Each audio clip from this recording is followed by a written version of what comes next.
아주 오래전 일입니다만은 제가 고향 친구인 엄태원이라고 하는 친구랑 함께 서울을 다녀온 적이 있었습니다.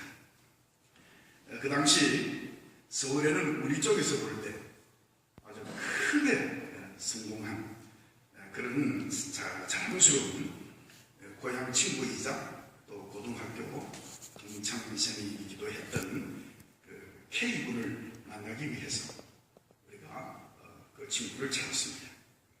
그런데 서울의 기반을 잡고 있는 제가 그 기업에 내린 그런 명예를 위해서 말씀드리지 않겠습니다만 하여튼 우리 또래로서는 최고의 출세 강도를 달리고 있는 그런 친구였습니다. 밀양 촌놈들이 이제 서울에 성공한 친구를 만나기 위해서 그를 만났는데 그 친구와 만난 그 시간 내내 지금 기억으로는 아마 한 2시간 정도 좀 앞으로 있었던 걸로 그렇게 기억을 하는데 그 한 2시간 내외 동안 참으로 마음이 불편했습니다. 마치 대단히 그 귀찮은 존재로 대접을 받는 우리가 쉽게 말할 때 아주 푸대접받는 그런 기분이었습니다. 참 마음이 굉장히 언짢았고 또 찝찝한 마음을 지닌 채 밀양으로 내려오는 기차에 묵기 싫었습니다. 이때 같이 올라갔던 이 태원이라고 하는 이 친구가 안절부절입니다. 얼굴이 울그락불그락 일어난다, 앉았다, 옷을 벗었다, 입었다 털고 뭐 그러는데 너 왜 그러냐 그랬더니 친구가 그럴 수 있느냐는 겁니다. 친구가 그럴 수 있냐. 밀양 촌놈들이 서울에서 성공한 친구를 만나러 왔는데 이렇게 푸대접해서 보낸다는 게 말이 되느냐. 그러면서 분을 사귀지 못하고 있었어요. 그래서 제가 그 친구에게 야, 너 지금 친구라고 그랬냐? 누구의 친구인데? 그러면서 그 분을 사귀지 못하고 있는 그 친구에게 친구의 개념을 한번 정리해 본 적이 있었습니다. 난 이번에 K군을 통해서 친구에 대해서 좀 생각을 해봤는데 우리는 K군을 친구로 생각했는지 모르지만 그 친구는 우리를 친구가 아닌 고등학교 동창생쯤으로 여긴 것으로 그렇게 나는 보았다. 그리고 솔직한 이야기로 동창생과 친구는 분명히 구분되어야 되는 게 아니냐 이렇게 말을 하면서 그 분을 사귀지 못한 친구를 마음을 달랬는데 그로부터 한 30여 년이 지난 후에 제가 지난번 한국에 나가서 이 태원이라고 하는 친구를 만났는데 식사하면서 하는 말이 유목사 네가 그때 30년 전의 세월이지만 그때 친구에 관한 그 이야기를 잊지 못하고 있다면서 친구의 개념을 정립한 데 대해서 그걸 잊지 않고 추억담으로 들려주는 그래서 깜짝 놀라기도 했습니다만 그때 정리되었던 그 친구의 개념은 지금도 바뀌어지지 않습니다. 바뀌지 않았습니다. 친구와 고등학교 동창생은 엄격히 구별되어야 됩니다. 친구인 것 같지만 그것은 친구가 아닙니다. 그리고 친구와 또 남보다 좀 더 가깝게 지나는 사람도 구별되어야 됩니다. 그저 다른 사람보다 좀 더 가깝다는 것이지 혹은 동료의식에 의해서 좀 더 저보다 이 사람이 더 가깝다는 것이지 친구라 말하기를 좀 애매한 그런 친구들도 주변에 많이 있으리라고 생각이 됩니다. 나는 지금까지 저 사람을 친구로 생각했는데 그러나 상대편은 그저 가까운 사람으로 여기고 있었다는 겁니다. 그러다 보니까 아무 의미 없는 말 한마디에 깊은 상처를 입고 친구 관계가 정리되는 것은 물론 원수보다 더한 원수로 서로 등을 돌리는 이런 경우를 저는 많이 보아왔습니다. 그래서 유태인들은 자녀들에게 인간관계에 대해서 교육을 시킬 때 애매한 친구이기보다는 확실한 적이 되어라 이렇게 자녀들을 가르치고 있습니다. 친구 아닌 친구, 그러니까 애매한 친구로 인해가지고 돌이킬 수 없는 그런 상황으로 치닫는 그런 경우들 우리는 많이 보게 됩니다. 친구 아닌 친구 때문에 배가 망신당하는, 친구 아닌 친구 때문에 다시금 회복 불능 상태에 빠지는 그런 경우들을 우리 주변에서 많이 봅니다. 어렸을 때는 같은 동네에 살면 모두가 다 친구입니다. 한 두세 살 이 아래 위로는 전부 다 친구입니다. 그리고 성장 후에도 잠깐 이야기 나누다가 좀 통하는 게 있으면 금방 친구가 됩니다. 이것은 어렸을 때의 현상입니다. 그래서 어릴 때 친구의 폭이 굉장히 넓고 두텁습니다. 그러나 나이가 들면 들수록 친구의 폭은 점점 좁아지게 되고 급기야 내 주변에 아무도 없는 그런 상황을 경험하게 됩니다. 친구는 많아질 수도 없는 게 친구입니다. 친구는 조건 없이 이루어지기 때문에 친구를 많이 둔다는 것, 친구가 많다는 것은 맞지 않는 말입니다. 그저 남보다 좀 가깝다는 이야기죠. 친하다는 이야기지 그것은 지금 우리가 말하고자 하는 친구의 개념과 의미는 다를 겁니다. 그러나 우리는 친구를 가지고 싶어 합니다. 이것은 본능입니다. 그래서 친구들 간에 소외를 당하게 됩니다. 요즘 우리 아이들 쓰는 말로 왕따를 당하게 되면 견디지를 못합니다. 나중에 그 소외감 때문에, 그 왕따 되는 것 때문에 극단적인 행동을 선택하는 그런 경우들도 우리는 많이 보아왔습니다. 사람은 하면서부터 사회성을 띠고 태어나기 때문에 혼자 살 수 없습니다. 그래서 우리는 어울려야 됩니다. 만나야 됩니다. 이거는 본능입니다. 태어날 때부터 우리는 사회성을 띠고 있기 때문에 급합니다. 그러나 참된 친구를 찾고 있지만 그 참된 친구를 찾는다는 것은 대단히 어려운 일입니다. 진정한 의미의 친구를 한 명도 만나지 못하고 생을 마감하는 경우도 많이 있을 겁니다. 가까이 지나는 사람은 많이 있지만 오늘 우리가 말하고 있잖아요. 친구의 개념을 가지고 친구를 말할 때 어쩌면 일생을 통해서 한 명의 친구를 갖지 못하고 생을 마감하는 그런 경우도 있을 것입니다. 그래서 친구는 운명이지 만들어지는 건 아니라고 그렇게 말들을 하죠. 친구는 운명입니다. 만들어지는 게 아니라는 것이죠. 성경에서 보여주는 그 대표적인 인물이 사울 왕의 큰 아들이었던 요나단, 그리고 다윗과 요나단의 이 관계는 친구의 전형적인 모델로 우리에게 소개되고 있습니다.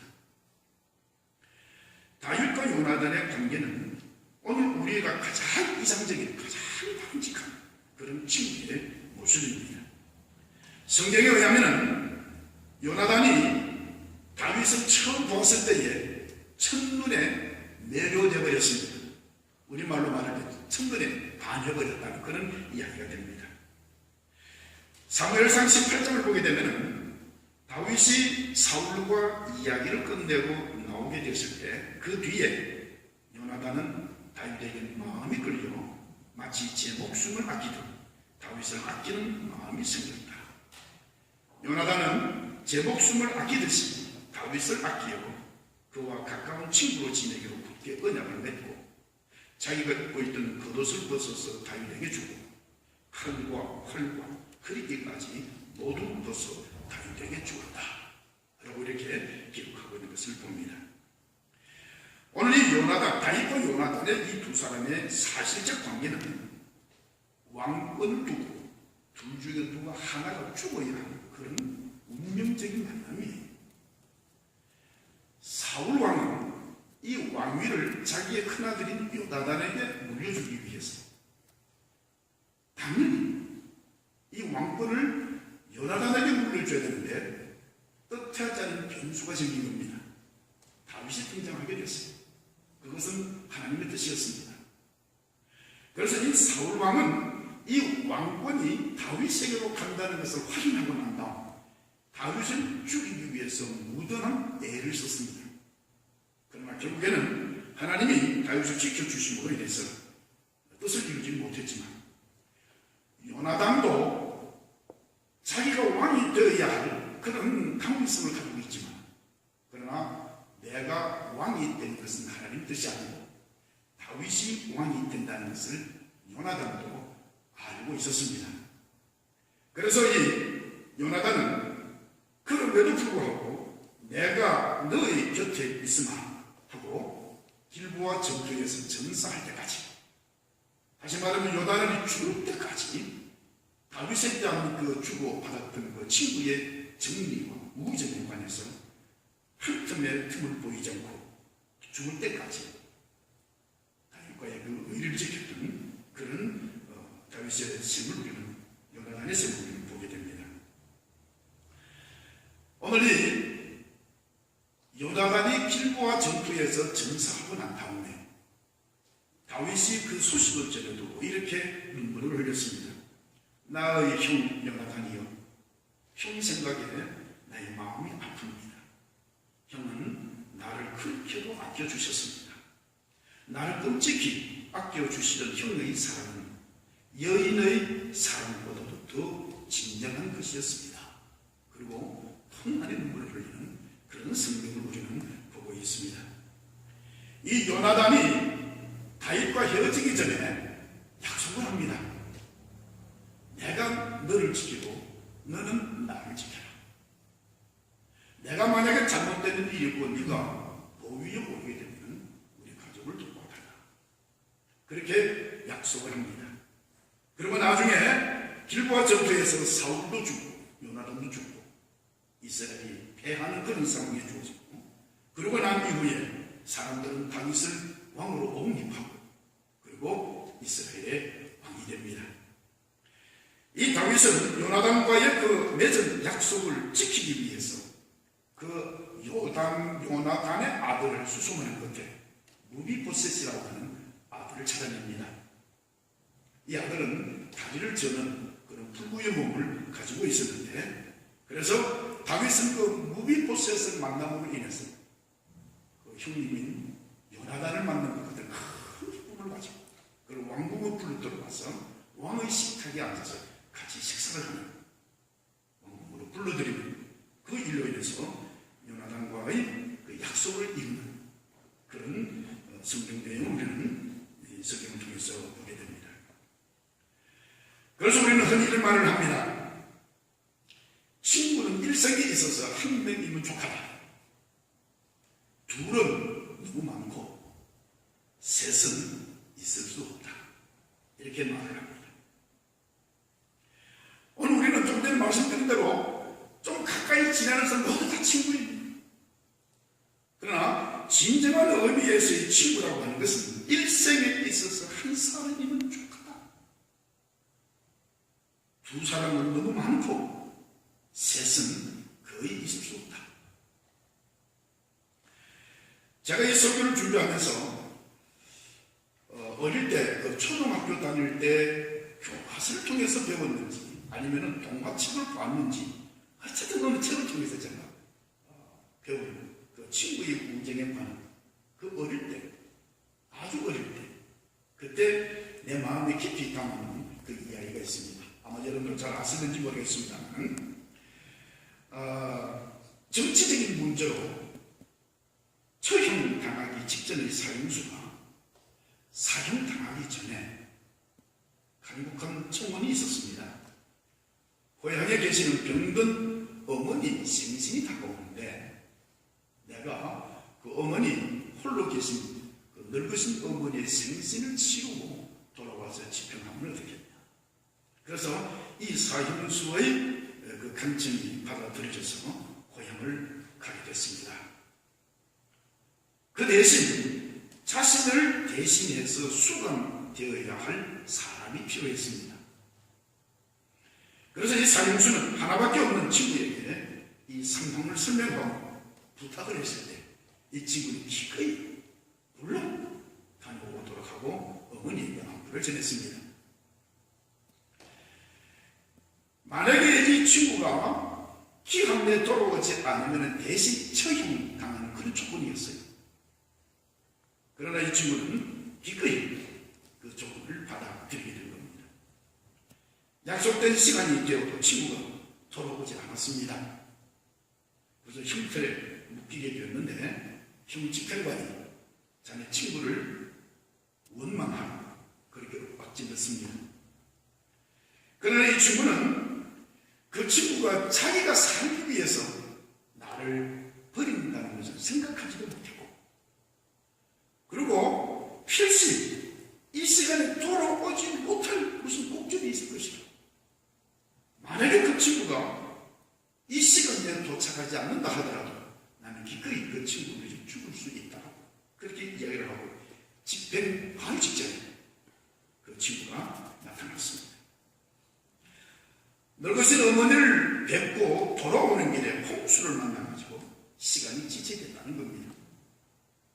그러면서 흉터에 묶여있는 그 친구를 보고 그동안 마음고생 심했지.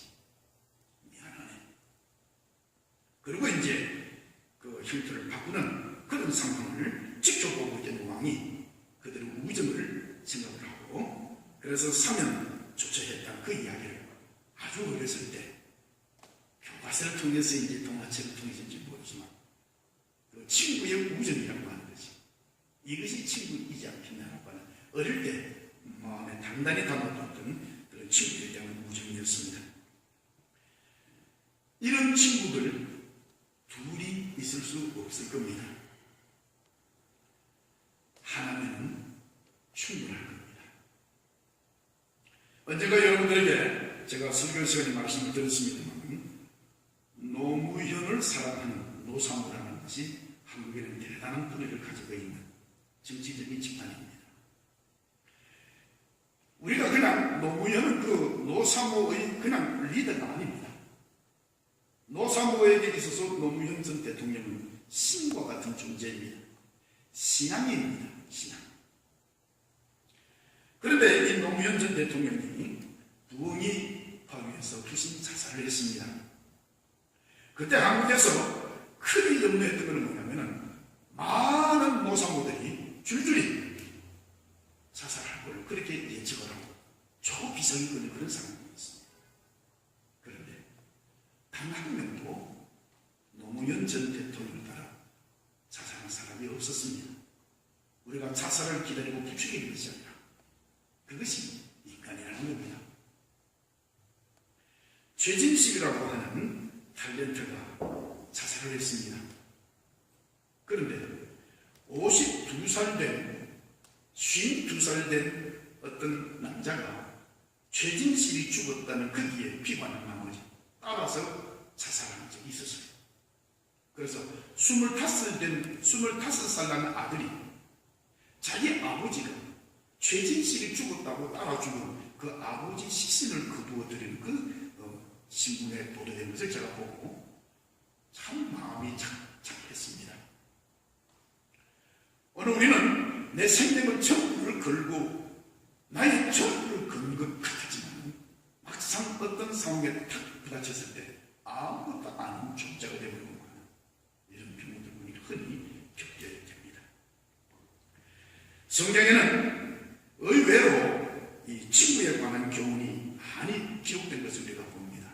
그 중에 대표적인 이야기가 잠언 17장 17절인데 언제나 사랑이 끊어지지 않는 것이 친구이니라. 언제나 사랑이 끊어지지 않는 것이 친구라. 잠언 18장 24절에 보게 되면 친구를 많이 둔 사람은 해를 입기도 하지만 동기간보다 형제보다 더 가까운 친구도 있느니라. 오늘 이런 성경 곳곳에 친구에 관한 많은 그런 내용의 말씀들도 있지만, 그러나 오늘 우리에게 예수님이 보여주신 친구에 대한 개념이라고 하는 거예요. 이것은 이 모든 것들을 초월하는 말씀이 될 것입니다.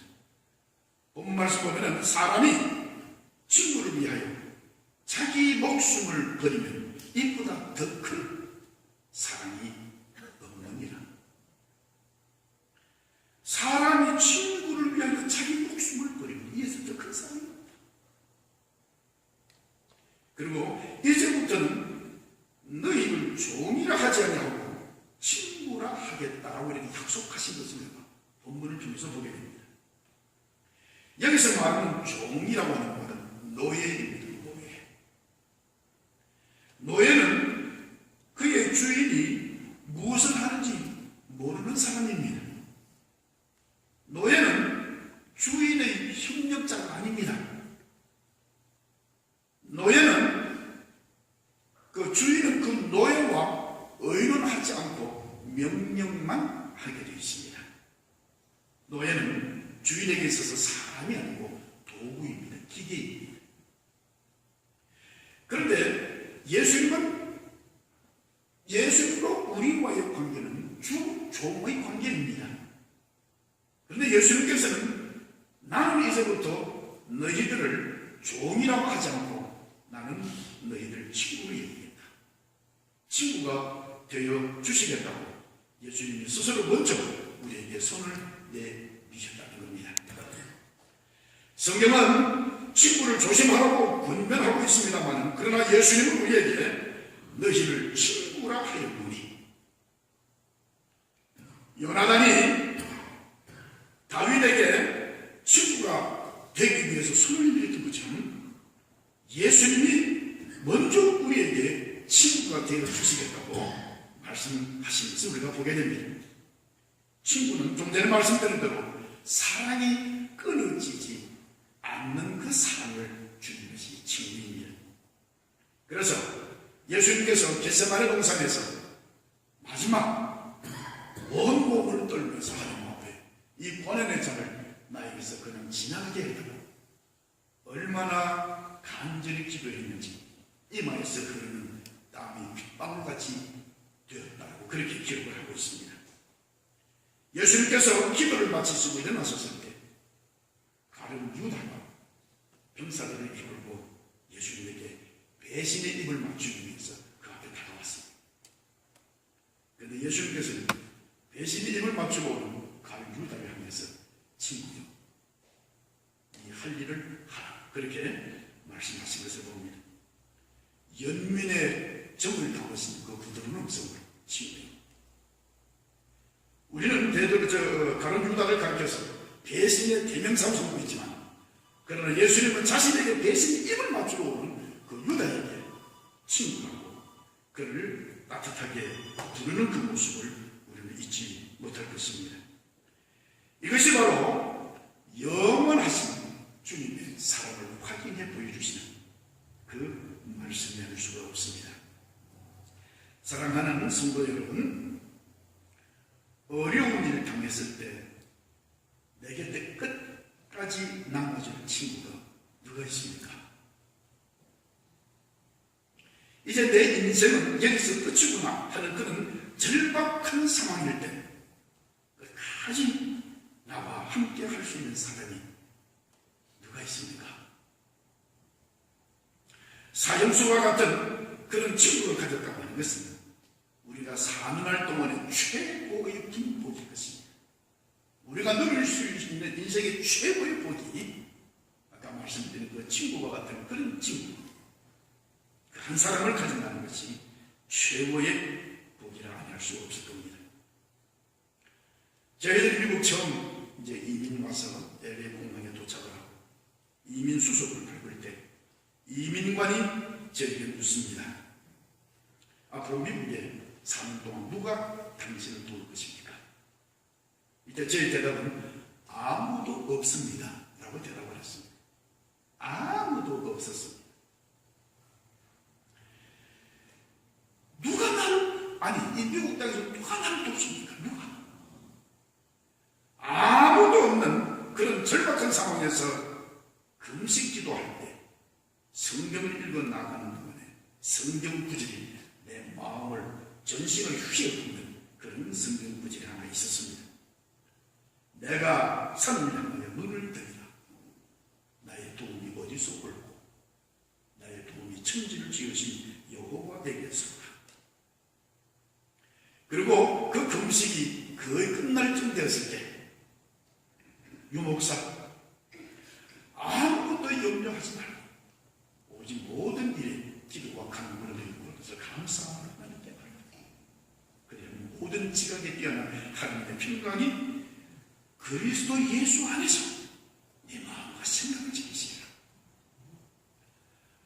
저는 그 말씀 평생에 내 마음 갈기갈기 해지고 견딜 수 없어서 그 자리에 앉아 있을 수 없어서 밖에 뛰쳐나가 통곡하면서 울었던 그 기억을 저는 가지고 있습니다. 저는 그때부터 주님 앞에 무릎을 꿇고 살아왔습니다.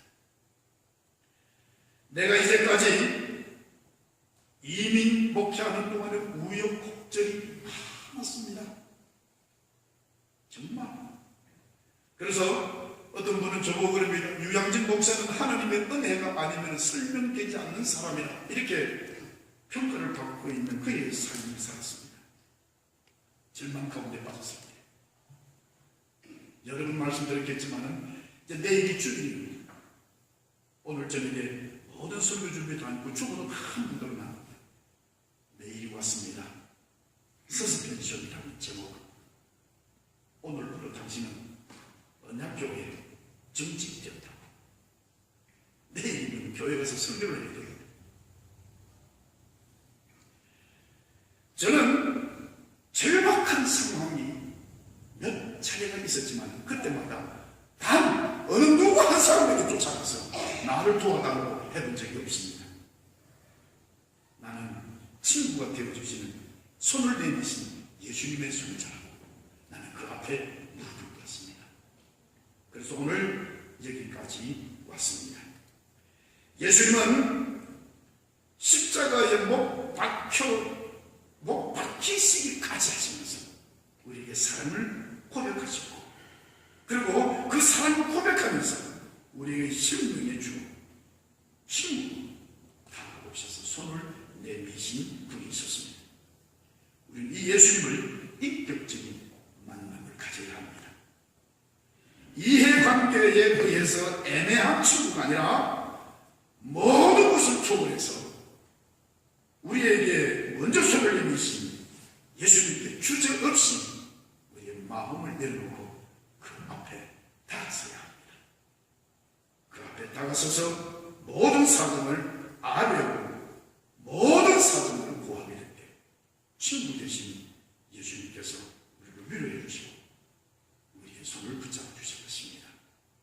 그 은혜 가운데 깊이 젖어 사시는 여러분들 되시길 주의 이름으로 축원합니다. 기도하겠습니다. 고마우신 우리 아버지 하나님, 주님을 향하는 우리의 마음에 하나님의 것으로 채워지게 하시고 친구에 대한 그 의미와 개념을 오늘 말씀을 통해서 다시 한번 생각하게 하시고 영원히 변하지 아니하시고 영원히 떠나지 아니하시고 친구가 되어 주시기 위하여 손을 내미신 그 주님의 십자가에 못 박힌 손을 붙잡고 그 앞에 무릎을 꿇는 저희들이 되게 해주시되 오늘 날과 같은 이는 배신을 반복듯하는 이 세대 속에서 영원히 변하지 않는 주의 은혜 가운데 붙들려 사는 저희들이 될 수 있도록 축복해 주시옵소서.